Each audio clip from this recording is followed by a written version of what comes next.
The air in Malden, Massachusetts, on the evening of December 15, 1863, was thick with the chill of a New England winter. But inside the First National Bank, a different kind of cold was settling in.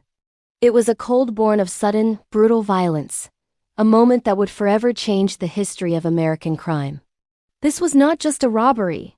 It was a watershed event, the first time a bank heist would be stained with the blood of murder, a crime so audacious and shocking it would ripple through the nation, signaling the dawn of a new, more ruthless era of criminal enterprise. The victim was Frank Converse, a young man whose life was extinguished in a desperate, greedy act, and the story of his final moments, and the subsequent hunt for his killer, is a chilling testament to the dark side of the American dream. Remember to comment, like, share, and subscribe so you don't miss future episodes of the Calendar of Crime. Also, we're coming soon to Substack. Frank Converse, just 22 years old, was the son of Malden's first mayor, a young man of promise and responsibility. He served as the bank's teller, a position of trust that required him to remain late on that Tuesday evening to balance the books. The Civil War was raging, and the North's economy was booming, making banks like Malden's First National a tempting target. Converse was alone, the gaslights casting long, dancing shadows across the polished wood and brass of the counting room, a solitary figure diligently working while the world outside moved on. The bank's location on Pleasant Street was considered safe, a fixture of the quiet, respectable community. But safety is an illusion when greed takes hold. The perpetrator, a man named Edward Green, had been watching. Green was a former employee of the bank, a man who knew the routines, the vulnerabilities, and the layout of the building. He was a ghost from the bank's past, now returned with a deadly purpose, driven by a desperate need for the wealth he believed the bank owed him. Green's plan was simple and brutal. He slipped into the bank, likely through a back entrance or a door he knew would be left unsecured. He confronted Converse, demanding the keys to the vault. The exact details of the struggle are lost to history, but the outcome is tragically clear. Converse, perhaps in a moment of bravery or shock, resisted. The silence of the bank was shattered by the report of a pistol. Frank Converse fell, mortally wounded by a single shot to the head.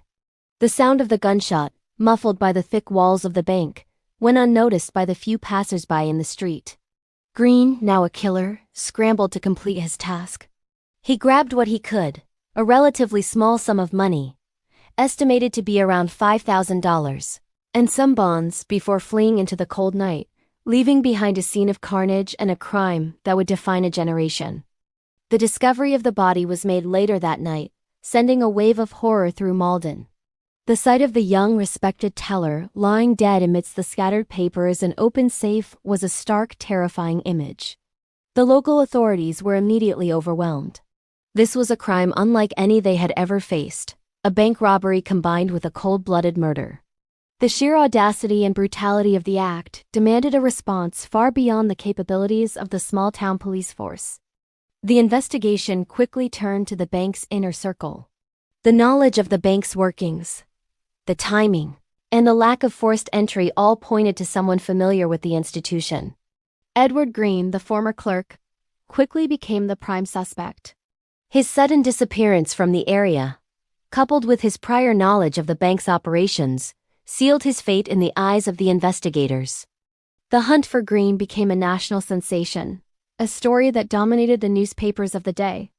The Malden Bank offered a massive reward, a sum that underscored the severity of the crime and the public's demand for justice. Green was eventually tracked down in New York, a fugitive whose conscience, or perhaps just his fear, had driven him across state lines. His capture was a triumph for the nascent field of criminal investigation. Green was brought back to Massachusetts to face trial.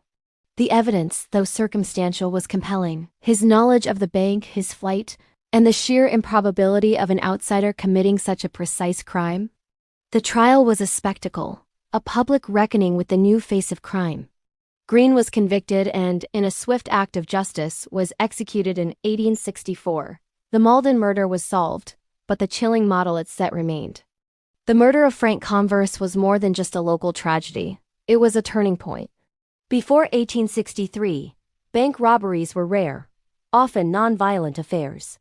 The Malden crime introduced a new, terrifying element: the willingness to kill for profit. It marked the end of an era of relative innocence and ushered in the age of the professional, armed bank robber, paving the way for the infamous outlaws of the Wild West. Thanks for watching. Please comment, share, like, and subscribe for future episodes from the Calendar of Crime.